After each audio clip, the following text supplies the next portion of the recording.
Yeah, that's the talk I want to give. But you know, it's kind of hot out. It's been a long day, so you're just going to have to get what I've got for you today. But that is the talk that I want to give. Now today is about having fun. Ladies and gentlemen, we're going to have fun. We're going to laugh. I am a serious trainer, but today I've been asked just to celebrate you all and make sure that we have a good time. So that's what we're going to do. But before we do that, there is some learning that is available to us all, even in the moment of joy. What is that, can I ask you? This is audience participation. Adele had you stand up. I need to know, what is this? Just say it out loud. That's right, a stoplight, whatever you want to call it. I was in Indiana and got directions from somebody, and down over there they call it a stop-and-go light. It's a traffic light. But what is wonderful about this is it's one of the greatest teaching and learning tools known to mankind. Why? Because it is consistent and it is pervasive. It is everywhere and it is always the same. We've learned from training dogs that it takes roughly 37 repetitions successfully to overcome every failure. Every time you fail, you've got to succeed 37 times to learn a new behavior. Now, for those of you that are upset that I just compared you to a dog, you know, get over it, because the studies show it takes humans a little longer.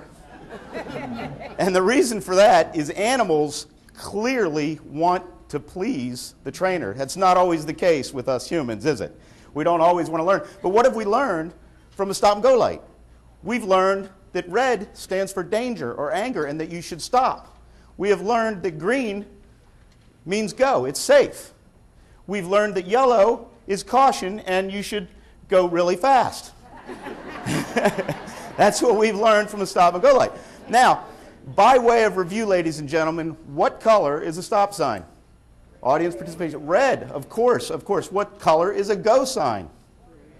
Green. Come on, folks. How many go signs have you seen? There are no go signs, and that's because this should be your normal gear. You should go unless your instincts or someone around you suggests that you should do something else. So go signs would be green if there were go signs. Now, by way of review again, what color is a stop sign? Red. Of course. And what color is a yield sign? No, I'm sorry, folks. I appreciate your effort, but yield signs have been red and white since 1972 by federal law. By federal law. Folks, we all talk about change and how we don't want change and how scared we are of it. Folks, you're not afraid of change. You're afraid of the word. You know, you're not afraid of the dark. You're afraid of being in the dark. You know, it's not change that scares us. It's the process that we go through. I want to tell you, let me give you a quick lesson on history and change.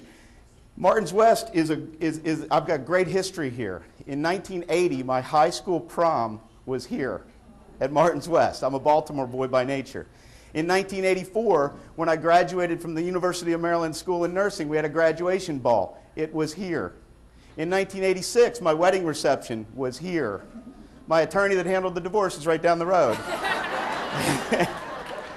And here today in 2007, 27 years later from my first appearance at Martin's West, we're here again today. And at no time for any of these momentous events has a yield sign been yellow. But we still think it is, because that's a process of imprinting. That's what it was when we were kids, because this is what you're remembering. If we're talking about the learning portion or the training portion of what I do, we would go into this more. But right now we're just going to enjoy the moment and move on. Some of you here, I talk about generations in the workforce. Some of you remember this. This is what a stop sign used to look like. Does anybody remember that? Can the people next to those people help them raise their arms? Okay, I have a talk that I want to give.